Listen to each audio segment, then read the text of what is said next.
বন্ধুরা, আমি আজকে একটা শাপলার ভেউলা বলে এগুলো দিয়ে আমি বড়া করছি। এগুলো একটা গ্রাম বাংলার তৈরি করতো, আমার মা ঠাকুমাদের দেখেছি এগুলোকে এমনি করে বড়া বানাতে। এগুলো হচ্ছে শাপলাগুলো দেখুন, এই যে এরকম পিস পিস করে কেটে নিয়েছি। কেটে নিয়ে আমি এই যে ঝাঁটার কাঠির মধ্যে গেঁথে নিয়েছি, 4টে করে, 5টা 6টাও গাঁথা যায়। আমি 4টা গেঁথে নিয়েছি। তার সাথে শাপলাটা কি চেনেন? এই যে শাপলাটা হচ্ছে এই যে এরকম শাপলা হচ্ছে এরকম বড় একটা লম্বা ডান্ডি থাকে, তার মধ্যে মাথায় একটা ফুল থাকে সাদা রঙের। সেই শাপলাটাকে আমি খোসা ছাড়িয়ে এরকম পিস পিস করে কেটে নিয়েছি। তারপরে আমি ধুয়ে নিয়েছি, দিয়ে এইটাকে দিয়েই আজকে আমি বড়া বানাবো। আমি এটা আতপ চাল গুঁড়ো করে নিয়েছি, ভিজিয়ে রেখেছিলাম একটু আগেই।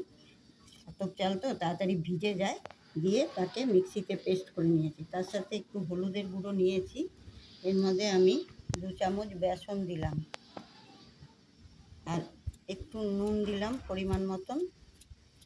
নুনটা একটু বেশি দিলাম, কেন শাপলাগুলোতে তো নুন নেই। এইগুলোকে এখন আমি ব্যাটার বানাবো।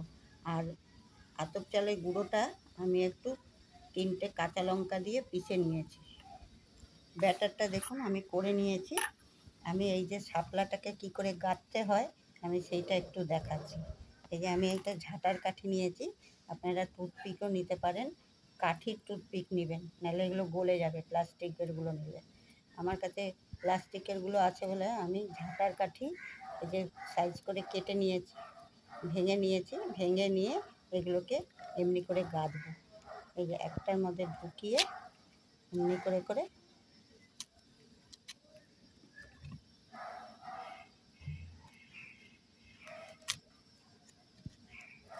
আমার ভিডিওটা পুরোটা দেখবেন, তাহলে কিন্তু বুঝতে পারবেন কিভাবে কি করছি। আরেকটা কাঠি নিয়ে আমি এই পাশ দিয়ে ঢুকাচ্ছি। দুটো মাথা ব্যালেন্স না থাকলে কিন্তু খুলে যাবে, সেই জন্য আমি দুটো মাথা দিয়েই এইভাবে ঢুকাচ্ছি।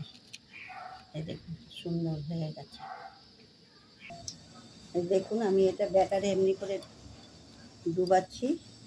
ব্যাটারে ডুবিয়ে আমি সাদা তেল বসিয়ে দিচ্ছি ফ্রাই প্যানে, এরকম ছেড়ে দিলাম।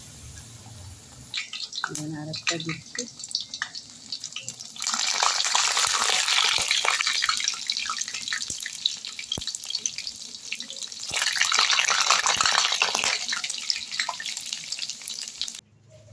দেখুন আমার এই যে শাপলার বড়াগুলো হয়ে গেছে।